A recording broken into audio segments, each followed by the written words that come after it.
దాదాపు చాలా సప్పగా సాగుతూ వచ్చిన తెలంగాణ రాజకీయాలు నిన్న ఒకే ప్రాంతంలో దాదాపు ఒకే దగ్గర ఇటు ముఖ్యమంత్రి రేవంత్ రెడ్డి గారు, అటు మాజీ ముఖ్యమంత్రి కేసీఆర్ గారు పెట్టిన బహిరంగ సభలు, దాండ్లలో వాళ్ళు పేల్చినటువంటి పంచులతో ఒక్కసారిగా తెలంగాణ రాజకీయం వేడెక్కింది.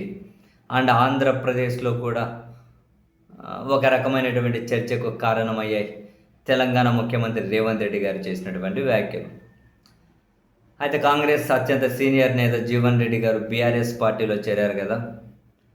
సో ఆ జీవన్ రెడ్డి గారి మీద విమర్శలు చేసే క్రమంలో రేవంత్ రెడ్డి గారు ఇక్కడ ఒక యువ న్యాయవాదిగా ఉంటే రామారావు గారు వెన్నుతట్టి ప్రోత్సహించి ఎమ్మెల్యే సీట్ ఇచ్చి ఎక్సైజ్ మినిస్టర్ చేశారు. తర్వాత నాదెండ్ల భాస్కర్ రావు ఎన్టీఆర్ రామారావు మీద చేసినటువంటి కుట్రలో జీవన్ రెడ్డి కూడా భాగమయ్యారు.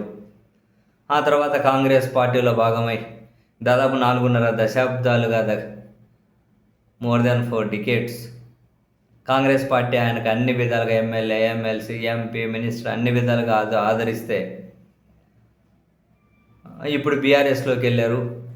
రామారావును వెన్నుపోటు పొడిచిన చరిత్ర నిధి జీవన్ రెడ్డి అని రేవంత్ రెడ్డి గారు పబ్లిక్ డయాస్ మీద నుంచి చేసిన వ్యాఖ్యలు. రామారావును వెన్నుపోటు పొడిచిన చరిత్ర నిధి అని అంటే నాదెండ్ల భాస్కర్ రావు వైపు అప్పుడు ఉన్నారు అని, అది వెన్నుపోటు అని. ఎప్పుడైతే రేవంత్ రెడ్డి గారు తెలంగాణ ముఖ్యమంత్రి గారు వెన్నుపోటు రామారావుకు అని అన్నారో, రామారావు గారికి, ఒక్కసారిగా నెటిజన్లు అయ్యో రేవంత్ రెడ్డి గారు ఎవరిననాల్సిన మాటలు ఎవరినంటూ ఉన్నారు, చంద్రబాబు నాయుడు గారికి శిష్యుడు అనబడే మీరు రామారావుకు వెన్నుపోటు గురించి మాట్లాడడం ఏంటి అని చెప్పి కనీసం ఎక్కడే కూడా రేవంత్ రెడ్డి గారి వ్యాఖ్యల మీద ఒక పాజిటివ్ కామెంటో, పాజిటివ్ చర్చ కనిపించలేదు.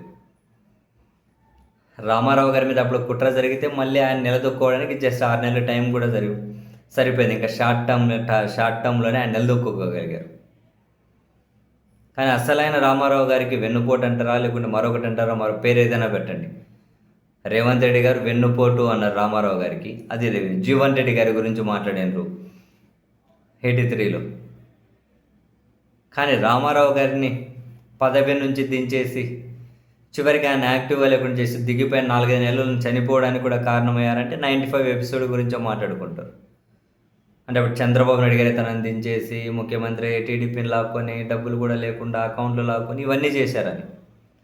సో రేవంత్ రెడ్డి గారు ఎప్పుడైతే మళ్ళీ రామారావు గారికి వెన్నుపోటు అనే మాటలు మాట్లాడారో, ఇవన్నీ మొత్తం మళ్ళీ చంద్రబాబు గారు చుట్టే చర్చించడానికి కారణమయ్యాయి.